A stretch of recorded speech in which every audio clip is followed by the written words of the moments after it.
Баршаларыңызға ассалаумағалейкум, сіздермен бірге Жансая каналыма қош келдіңіздер. Бүгін мен сіздерге көптеген ересектердің жіберетін қателігі балалар кремін қолдана салудың зардабы, зияны туралы айтатын боламын. Менімен бірге болыңыздар.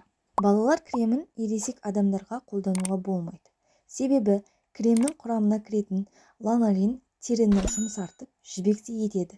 Бұл қоспа сәбидің терісіне аса қажет.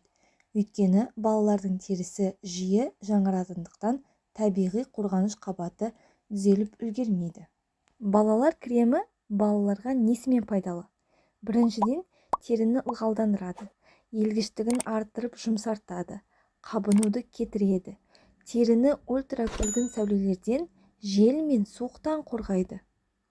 Ал ересектер үшін балалар кремі бұндай қасиетке ие бола алмайды. Оның өзіндік құрамы басқаша болуы керек. Әсіресе жоғарыда аталып өткен ланолиндік қабат ересек адамға пайдалы емес.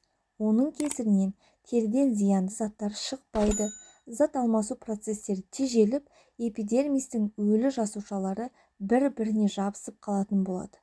Осылайша тері жасушалары құрғап, тері тесіктері жаман заттарға тола бастайды.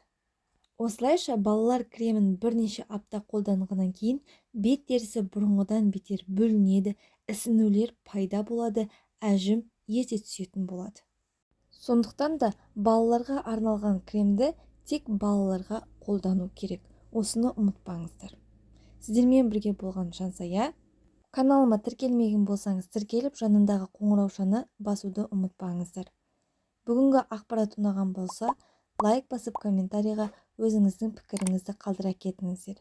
Және де осы видеоны басқа әлеуметтік желілерде бөлісуді ұмытпаңыздар. Келесі видеоларда кездескенше сау болыңыздар.